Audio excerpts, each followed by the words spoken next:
மோர் குழம்பு செய்யறதுக்கு தேவையான பொருட்கள் என்னன்னு பார்க்கலாம். புளிப்பு இல்லாத மோர் எடுத்துக்கோங்க. உங்களுக்கு தேவையான அளவு எடுத்துக்கோங்க. 1 ஸ்பூன் பச்சரிசி, 1 ஸ்பூன் பருப்பு, இது ரெண்டையும் சேர்த்து ஊற வச்சு அரைச்சி எடுத்துக்கோங்க. ஊற வச்சிருக்க பருப்பையும் அரிசியும் முதல்ல தனியா மிக்சியில் அரைச்சிக்கலாம். கட் பண்ணின தேங்காய் கூட பச்சை மிளகாய் ஆட் பண்ணிக்கோங்க.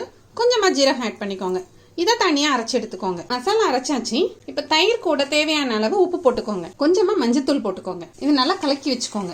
மஞ்சத்தூள் உப்பு போட்டு மோர் ரெடி ஆயிடுச்சு.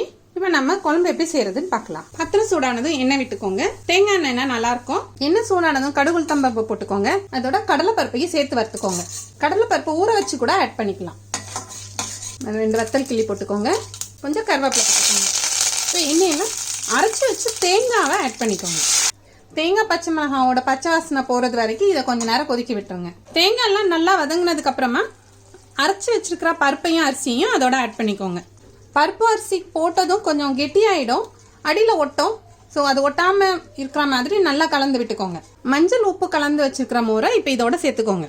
மோர் ஆட் பண்ணதுக்கு அப்புறமா இந்த குழம்பு நிறைய நேரம் அடுப்பில் இருக்கக்கூடாது. கொஞ்சமாக கொதிக்கிறதுக்கு முறக்கூடி வந்ததும் இதை நம்ம ஆஃப் பண்ணிடணும். ஸோ இப்போ நுரக்கூடிருச்சு. நான் இதை ஆஃப் பண்ண போகிறேன்.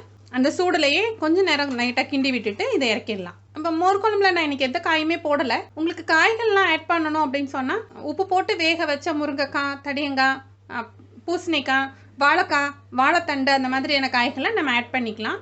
கிழங்குலையும் சேப்பக்கிழங்கு, சேனக்கிழங்கு, உருளைக்கிழங்கு அந்த மாதிரி கிழங்குகளையும் கடைசியாக ஆட் பண்ணிக்கலாம். காயே போட வேண்டாம் அப்படின்னா நம்ம பக்கோடா போட்டு கூட இதில் ஆட் பண்ணிக்கலாம். அந்த பக்கோடா போட்டால் இந்த குழம்பு இன்னும் நல்லாயிருக்கும். மோர் குழம்புல நம்ம எந்த வெஜிடபிள்ஸுமே ஆட் பண்ணலை. அதனால நான் இதுக்கு சைடில் காம்பினேஷனுக்கு நான் பீட்ரூட் வடை போட்டு வச்சுருக்கேன். இந்த காம்பினேஷன் ரொம்ப நல்லாயிருக்கும். பீட்ரூட் வடை எப்படி செய்கிறதுங்கிறத லிங்க் டிஸ்கிரிப்ஷனில் கொடுத்துருக்கேன். சமைச்சு சாப்பிட்டு பார்த்துட்டு எனக்கு கமெண்ட் பண்ணுங்கள். இந்த வீடியோ உங்களுக்கு பிடிச்சிருந்துன்னா லைக் பண்ணுங்கள், ஷேர் பண்ணுங்கள், சப்ஸ்கிரைப் பண்ணுங்கள்.